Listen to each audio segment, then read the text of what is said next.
It is important that we all, as Kenyans, adhere to these measures if we are to score significant gains against this monster and keep our country safe. Each and every one of us, and collectively as a country, we are now called to observe and watch over these measures. Let us not shy away to point out those in our midst who are not observing the measure and thereby putting the nation at risk.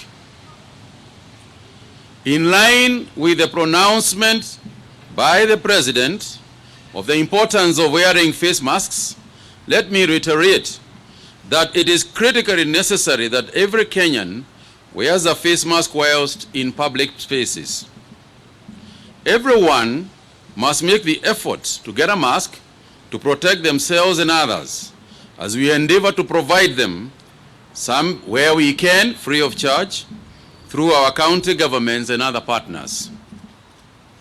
The measures announced so far call for drastic change in the way we live and the way we behave.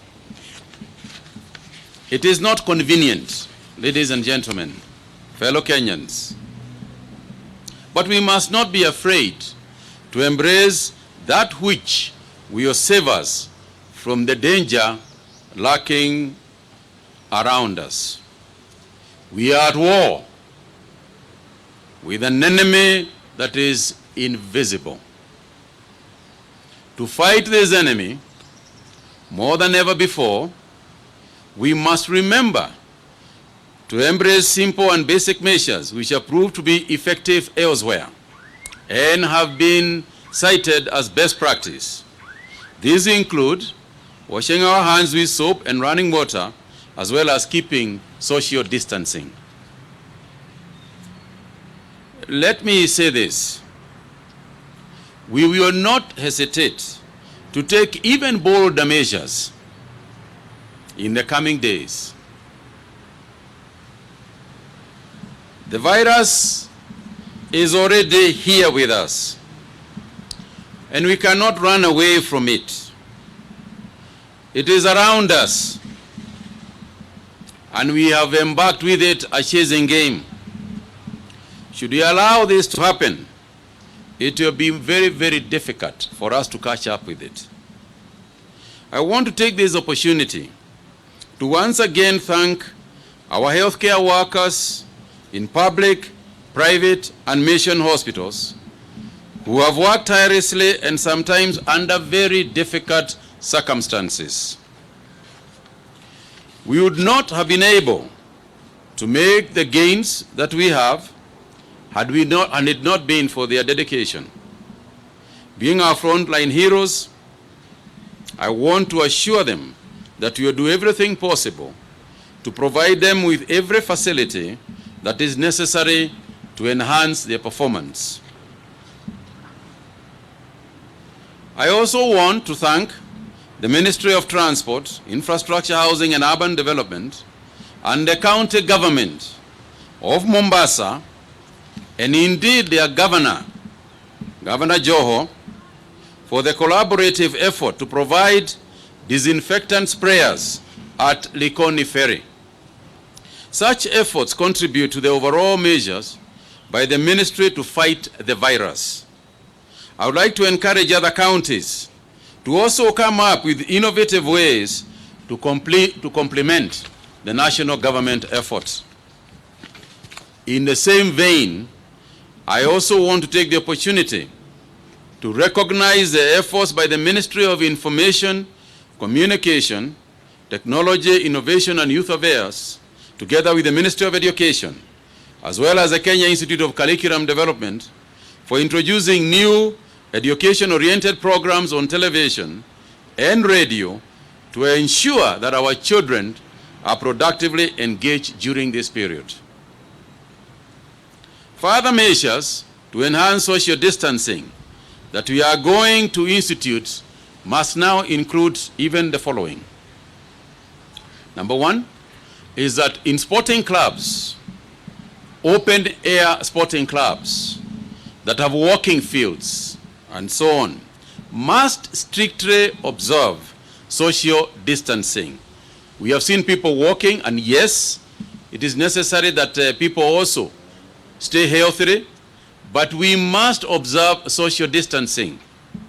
We have observed in some walking clubs where people are running next to each other, and there is no better way of passing this virus than when they do so. So I would like to ask, and I would like to reiterate, that the managers of those walking clubs must restrict numbers in the club so that people do not, people can be able to keep social distancing. This measure we are going to observe for the next couple of days and may then take further measures if it becomes necessary. You are aware, it's not a secret that even in golf clubs have also been abused. Consequently, all golf clubs must be closed with immediate effect. Golfers are free to walk, keeping social distances, but there will be no candies in any of those golf clubs. In this particular case, it is actually the reverse. It is the members who will eventually pass the virus to the caddies, and therefore golf clubs will remain closed and the clubhouses will remain closed. Further, testing of all health workers and medical staff, including those in private hospitals, rapid response teams, and all staff in all facilities holding quarantined persons must commence testing with immediate effect. I would like to report that we are lucky that we have started rapid testing in our facilities because we have got new reagents that can allow us to automatically test and not do the manual test that we have been doing. And for that reason, we will be able to carry out those tests very quickly. But it is important that we start with our medical staff. Even as we fight to ask them that to be careful, we must also now ensure that we do not have medical staff who are also treating people when they have got the virus and therefore passing the virus to citizens.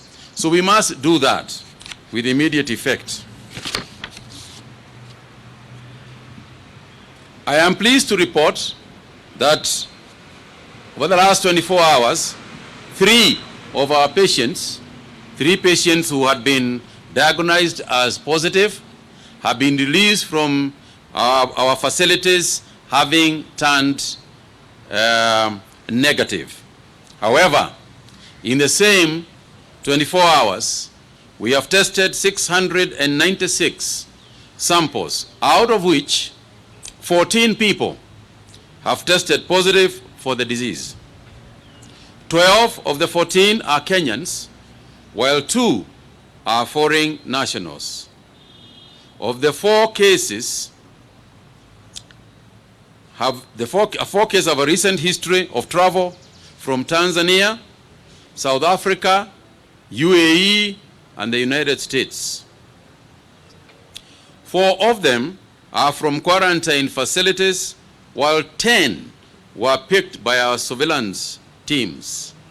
This now brings the total number of those who have tested positive for the disease in Kenya to 172. The 14 people that I mentioned have already been moved to isolation facilities, and contact tracing has begun earnestly. Let me just say this, that my friends, fellow Kenyans, let us brace ourselves for bad news. Let us be ready because all the measures that we are going to take will not stop the disease abruptly. It is already here with us. There are two things that are fortunate for us. One is that the disease that Kenyans are getting is very mild. We have been getting very mild infections, and I'm going to ask Dr. Amos to say a little bit about that. As you can tell, the mortality rate for us has been quite low, but this is no reason for us to be relaxed at all. As we said earlier, we are praying and hoping for the best, but clearly we must also prepare for the worst. And mentally, we must prepare ourselves to face an insurmountable situation. We must all work together.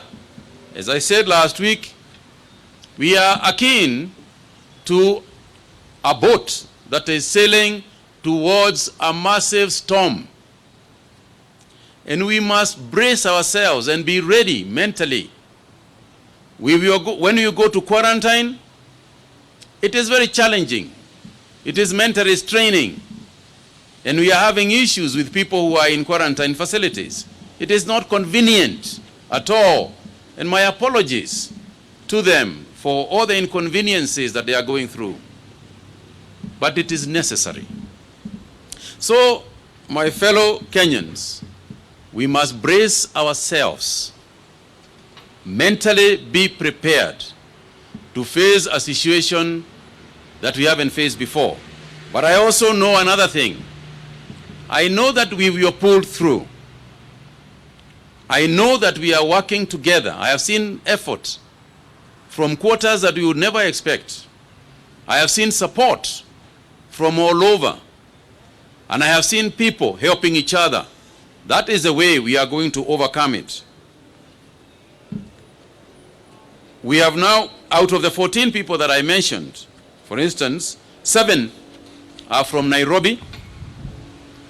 Mombasa has 2 new ones. Machakos has 1. Kisii has 1.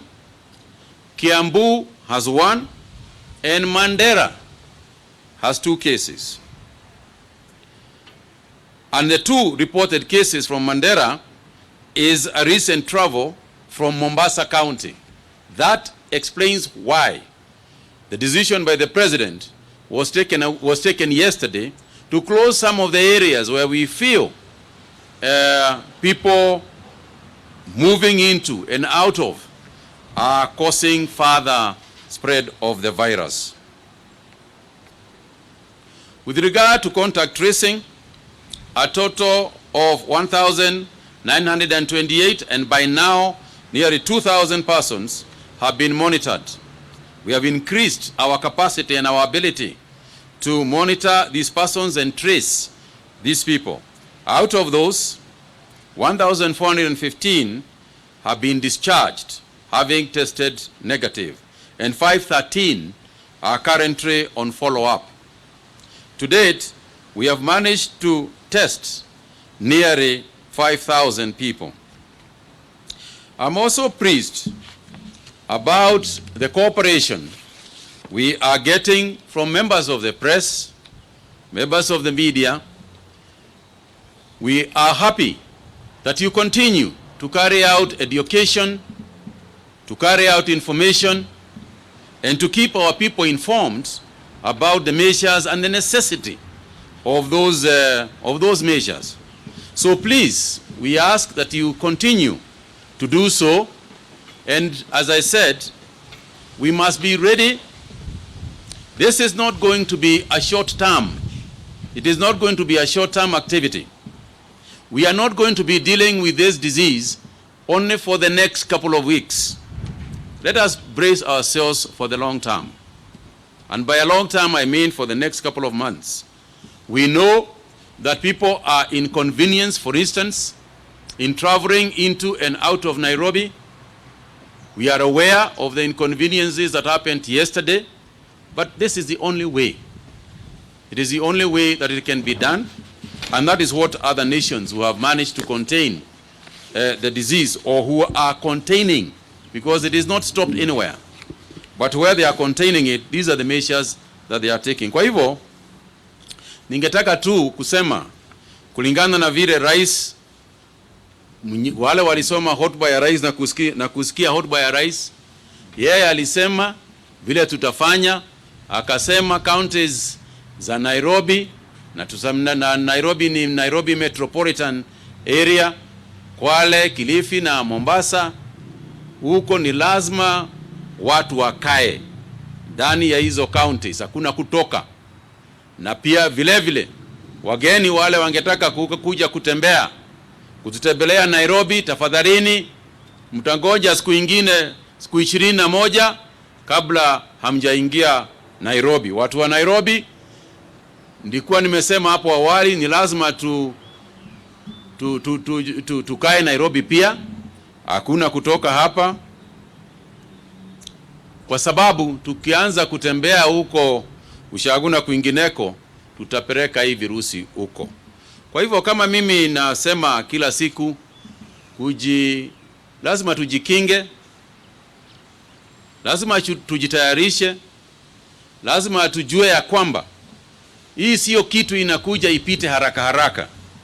Tukiangalia mbele, tunaona ndio tutafanya chochote tuwezavyo ndio watu wasije wakaumia ama kufa, lakini ni lazima tujue ya kwamba kama vile nchi zingine, kama vile kumefanyika nchi zingine, ni lazima pia tuwe tayari hapa katika nchi yetu ya Kenya, kwa sababu tunaona vile kunyafanyika kwingine, na pia tunajua hata hapa pia kutafanyika. Kwa hivyo nataka kuwasihi kila mtu, kumsihi kila mtu, tafadhalini ni tufanye vile serikali inasema. Tufanye vile serikali inasema. Usijaribu. Usione wewe kama ni mwelevu sana. Hii virusi haina mtu mwelevu. Hii virusi ukicheza nayo sio uelevu, ni ujinga. Asanteni sana.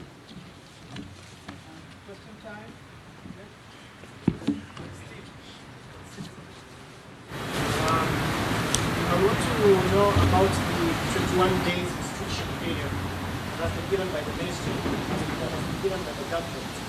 What will be happening during 21 days? Are we going to see mass testing and intensify contact tracing within the 21 days, so that will inform then the suspension of that 21 days or the lifting of their other end? What is then the strategy for these 21 days? We've also announced more counties that continue to register new cases of COVID-19.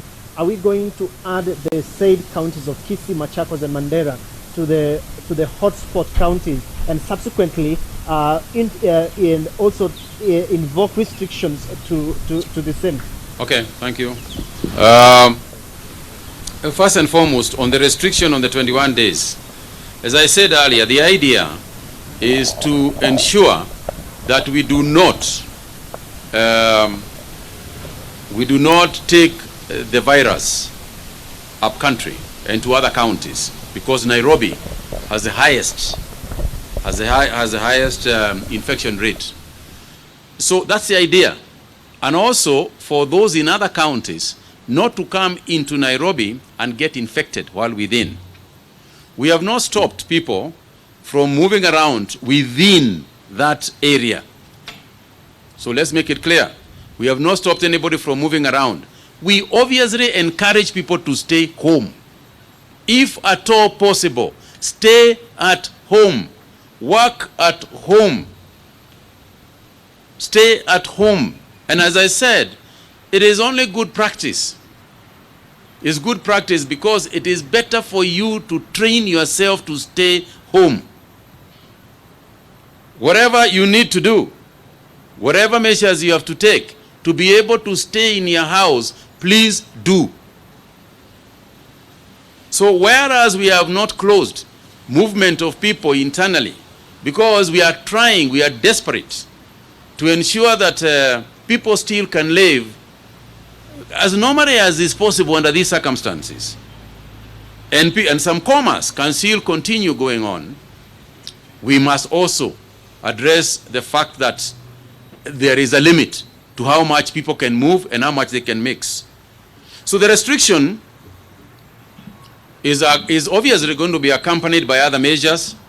For example, in markets, we have announced, telling people, when you are going to a market or a supermarket, you know the rules regarding supermarkets. You must have a mask when you are going in there. In a supermarket, that if the health officers go to supermarkets where people don't have masks, then we have no choice but to close those supermarkets. We have said about hotels where we have got quarantined people, and say those hotels must not admit anybody else. That once a hotel has a positive case, it must not admit any other person. And the persons who are in quarantine so that they don't move out. So yes, as I said, mass testing is the next step within those counties. I have said that we are starting with all medical personnel, so that in the event, so that we know, because it is clear, I mean, we are not immune. Medical people are not immune to these infections. And indeed, the probability of having infections within medical people is higher than the other areas. Therefore, we must start with our medical personnel so that we can remove or at least isolate those cases that have got the infection, one, to get better as quickly as possible. Because let's also agree that getting the virus is not a death sentence. Let's also agree. It doesn't mean that because you have the virus you are going to die. No, it doesn't mean so. But it means that you can pass it quickly to other people who may themselves die, because they might not be as strong as you are. So yes, we will do mass testing with the people, starting with the people, the contacts we have made, the people in quarantine, we are retesting again, the people in the medical field, the people who are workers in hotels, as I said earlier. So the way of containing the measure is essentially to contain it. We have not currently closed the other counties. We are discouraging, I would like to say this, we are discouraging inter-county movement. The only area we are enforcing this is the areas that the President spoke about yesterday. We will enforce it. We have not started enforcing county-to-county movement, but we are discouraging it. If you are staying at home and if you are keeping social distancing, you have very little reason to start traveling from Laikipia to Samburu, or from Nyeri to Muranga, or from Kisumu to Siaya. You have no reason to. So what we are saying is, for the moment, let's discourage any such movement and hope that people stick to doing that.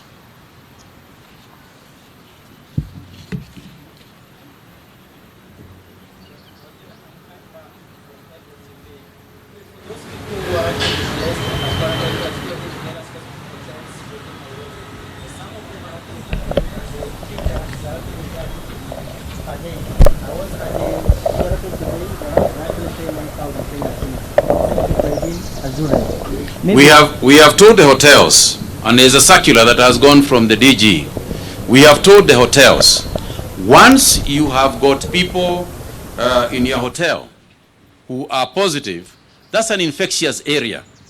And what you are supposed to be charging going forward is your costs.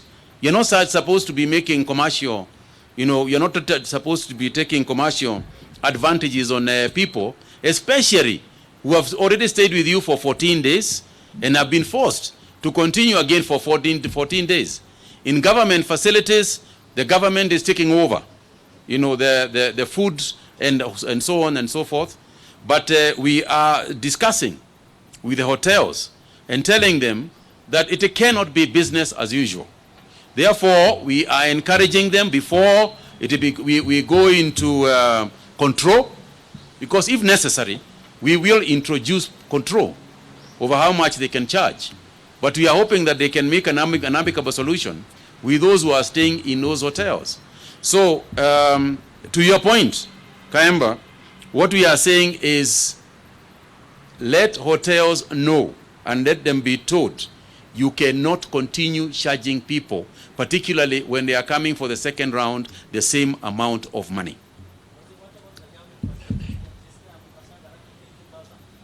Sorry? You are paying 50,000? Yes, we know. We are originally, when they came, there are those who are paying 2,000 shillings. After a while, a lot of them have essentially not been paying, and we have not kicked them out. And sometimes we got to look at this thing on case-by-case basis. Yeah? Okay.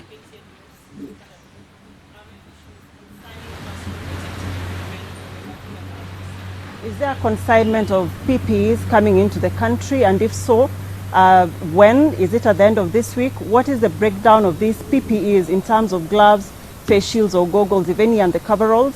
What is the distribution plan by the Ministry of Health to the counties and by extension to the healthcare workers, and by what timelines? And lastly on that, are there additional plans to increase PPEs to the healthcare workers, and these plans in terms of amount or the number of PPEs, and what timelines are there? Second, on these healthcare workers, particularly those working in the high-risk areas, that is the isolation centers, is there any reason, public health or otherwise, why they are not in separate accommodation instead of them living with their workplaces, getting into the same matatus and pikipikis like the rest of us, and going back to their homes where they may carry whatever virus they have picked from the healthcare workers? And my last one is a request to you. Daktari, are you making a speech or are you allow me to make one today. The last one is a request to you and your team that when you do your daily addresses, you can break down the numbers for us in terms of not just the new numbers, but in terms of the severity of illness, in terms of those that are mild, those are in critical condition, and the age groups of the people who've been affected by the coronavirus. That will make for better reporting. Let me just say this on the issue of the personal protective, the PPEs. We will not be needing, nobody is going to lack PPEs in the next 2 weeks. I can tell you that. We have already got consignments for theater PPEs. We have got, this week alone, we have got an addition of about 10,000 kits this week. By the end of the next 7 days, we expect to roll out about 200,000 kits. So that's why I'm telling you that I am confident about our ability to supply personal protection. But I would also like to add something here, and it's good that I'm talking to a doctor. It's a doctor who asked the question, that when you get this material, please use it. Please use it. Because we also have our fair share of individuals who are in the medical field who also are quite casual, about the use of this gear. And we have noticed it in certain areas. Obviously, we keep on telling them, they know better. Doctors know better about, and medical personnel know better about the danger that one exposes themselves. So we are saying, yes, we'll ensure that everybody is properly catered. As we speak, nobody is going anywhere where they are exposed without protective gear. Let me say that. Nobody is going in exposed areas without protection. But what we want to make sure is that it is not just a question of the few who are going to exposed areas. It is everybody. Everybody in the medical field uses them. As I said, we are testing even receptionists within hospitals, because we don't know. We are testing even cooks within hospitals. Anybody involved, and going so that we can isolate that. And then going forward, everybody would have the gear to make sure that we have contained any spreads in that in those facilities. I want to ask Dr. Amoth to respond to the other question.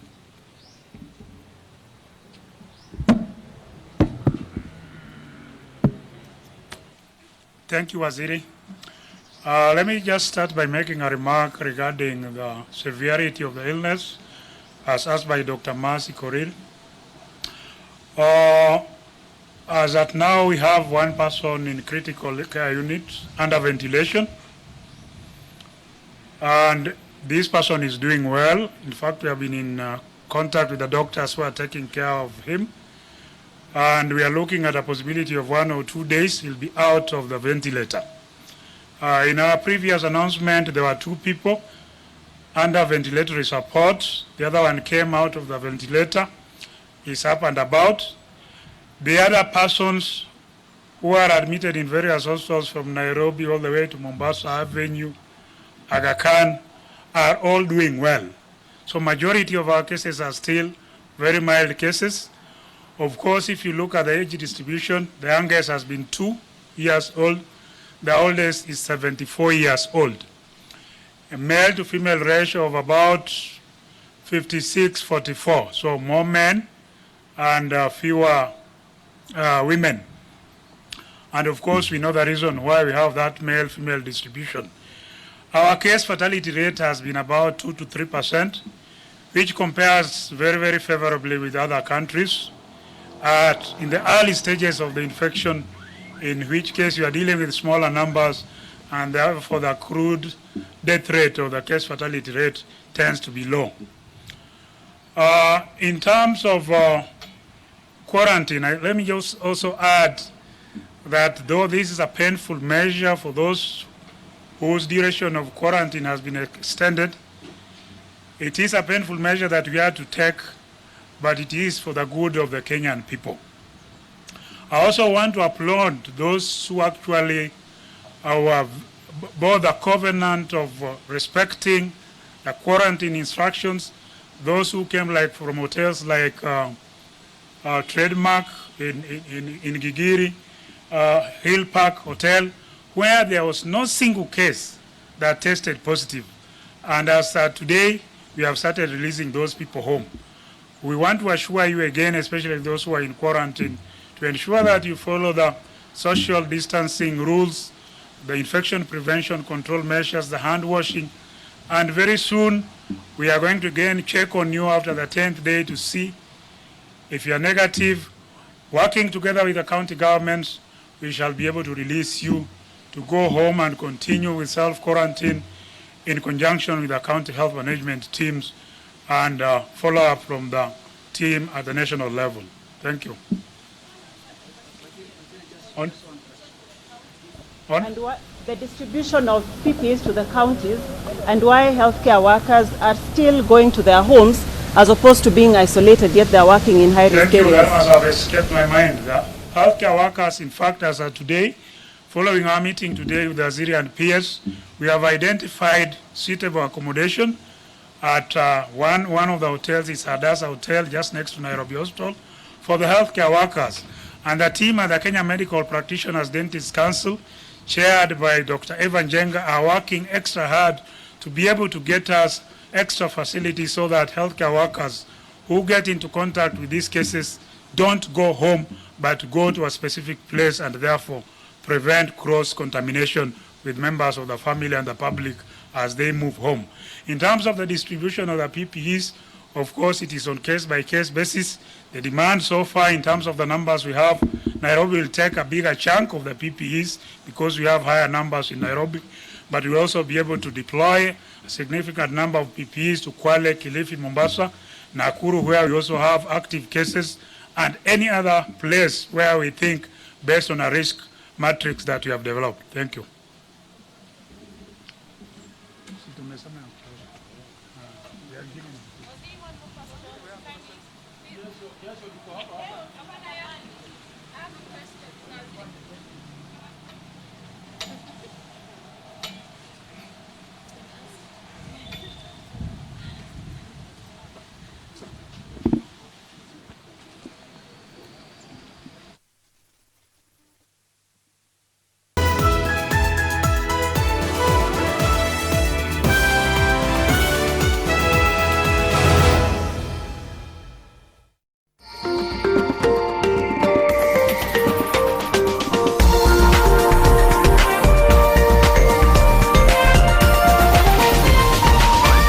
This is NTV.